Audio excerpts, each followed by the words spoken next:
Kung di ka nakaka-hit sa loose packs mo, ito ang video para sa'yo. Will this seal my inner child or fund my regret? So meron tayong 7 packs ng OP15. Binili ko ng 169 pesos kada isa. At syempre, hindi mawawala ang paborito kong ritual, ang Alay Pack. English pala yung price na yan. Wala kasi akong makita sa collector app ng Japanese na packs. Hindi ko na rin kasi matandaan kung magkano ko nabili sa Data Blitz dati. Around 120 lang siguro to. Leader at rare muna tayo para sa Alay Pack. So start na natin.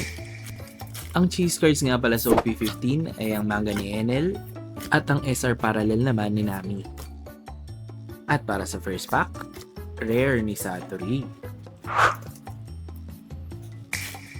So kung hindi ka nakaka-hit sa mga loose packs mo, huwag kang mag-alala.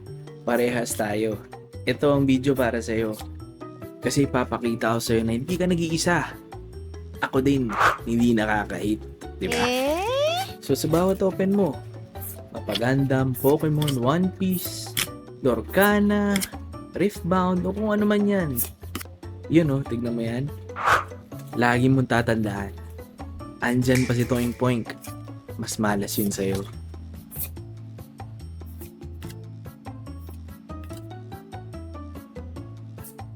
Yun kita niya yan. Pangalawang rare Satori ko na. Take note itong mga loose packs ko.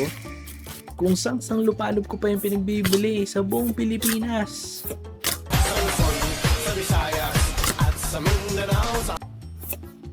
Uy, rare Chopper. Pero parang ang ganda nun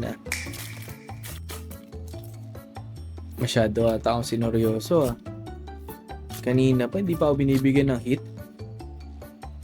Ayun. Kita mo yun? Kumikinang-kinang. Parang ang ganda nito Shit, solid kaya to? Kanino kaya to? Yung kay Boa Red Hello? Enel! Solid mga tol. Ang ganda.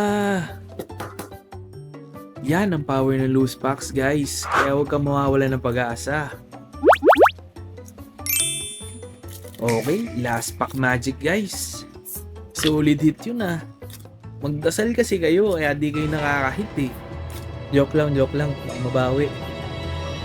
Yun Nakahit ka lang, magyayabang ka na agad. Sunog ka sa akin ngayon. nga. Yabang ko daw Anyway, enjoy lang tayo sa hobby. See you in the next trip and God bless.